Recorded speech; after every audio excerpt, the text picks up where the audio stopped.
What if the hostage deal was never meant to happen? Biden pushed for it, but Netanyahu blocked it. Intelligence warnings were ignored before October 7th. And now, as famine grips Gaza, BIBI's office brands the UN report a modern blood libel. If denial replaces accountability, what future is left for those whose lives are already reduced to numbers?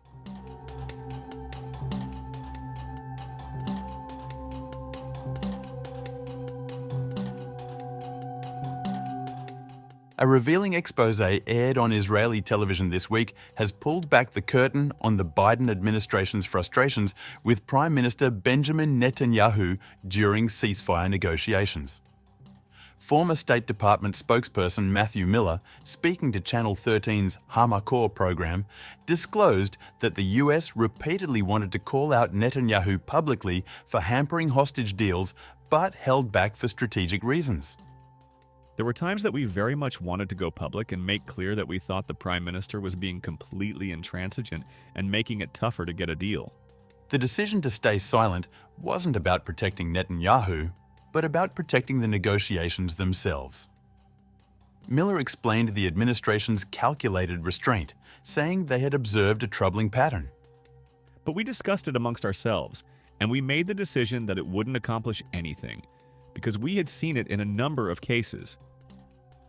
Former Hamas leader Yahya Sinwar pulled back from negotiations when he thought there was division between the United States and Israel. We wanted to speak very toughly to the government of Israel behind closed doors, but ultimately not do anything that we thought would make it harder to get to a deal. The former official detailed specific instances where Netanyahu appeared to undermine progress.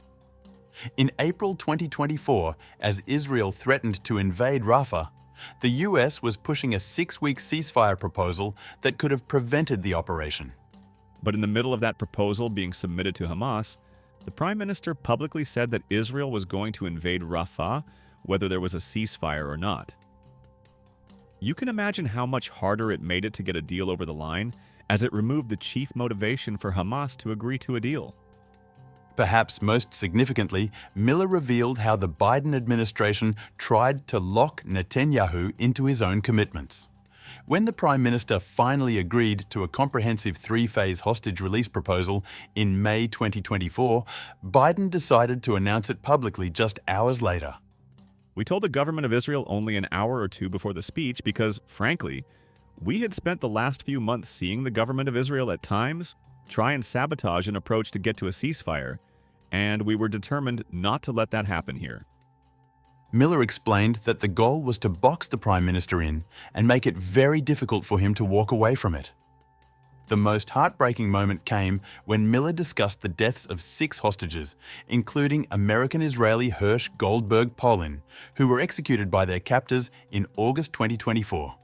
It was heartbreaking, both for the tragedy itself, but it also really hurt because we thought we could have had a deal earlier, and a deal that would have saved those hostages, and we weren't able to get it.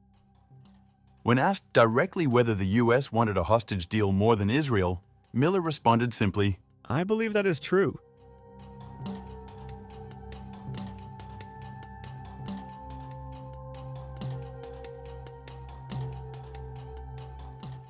Additional leaked recordings released by Channel 12 have revealed troubling details about Netanyahu's approach to intelligence briefings in the lead-up to October 7th. Former IDF Military Intelligence Directorate Chief Aharon Haliva painted a picture of a Prime Minister increasingly disconnected from crucial security assessments. In the past, it was common for the Prime Minister to meet with the head of the Intelligence Directorate once a week. Then it went down to once a month, then once every 2 months.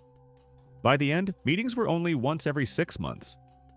Haliva emphasized that this wasn't a choice made by intelligence officials, suggesting the reduction in meetings came from Netanyahu's office. In intelligence systems, it's not for the head of the Intelligence Directorate to decide whether he would meet with the Prime Minister. The former intelligence chief also addressed broader strategic failures, particularly regarding Iran's nuclear program. If one day the State Investigation Committee opens the books on the last 20 years of our dealings with the nuclear issue and the money we invested there, building the barrier in Gaza will be peanuts compared to the billions invested there for nothing. These revelations build on previous leaked recordings where Haliva made controversial statements about proportional responses in Gaza and acknowledged a fundamental intelligence failure. One of the hardest problems before October 7th was the belief that intelligence was omnipotent. It is not just arrogance, it's deeper.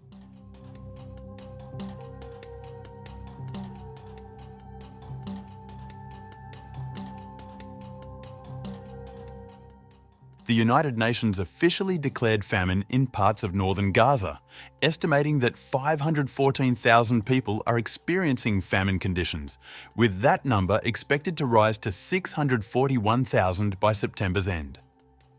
The declaration has sparked fierce pushback from both Israeli and American officials. Netanyahu's office issued a strongly worded statement calling the UN report an outright lie and modern blood libel. The IPC report is an outright lie. Israel does not have a policy of starvation. Israel has a policy of preventing starvation. This is not analysis. It is a modern blood libel, spreading like wildfire through prejudice. Israeli officials accused the UN's Integrated Food Security Phase Classification System of manipulating its own criteria to reach the famine conclusion. Unbelievably, the IPC twisted its own rules and ignored its own criteria just to produce false accusations against Israel. The IPC changed its own global standard, cutting the 30% threshold to 15% for this report only, and totally ignoring its second criterion of death rate, solely to serve Hamas's fake campaign. The US State Department largely dismissed the UN findings, with a spokesperson saying they were looking into credible reports that the IPC recently changed its definition for what constitutes a famine. Hamas is systematically promoting a false narrative of deliberate mass starvation to put political pressure on Israel. Both Israeli and American officials pointed to Aide statistics showing millions of tons of humanitarian assistance entering Gaza, though they acknowledged distribution challenges. The Prime Minister's office blamed temporary shortages on Hamas's systematic theft of aid supplies. However, the Israeli statement notably omitted mention of the 11-week aid blockade Israel imposed on Gaza following the collapse of ceasefire talks in March, which aid organizations say contributed significantly to the current hunger crisis.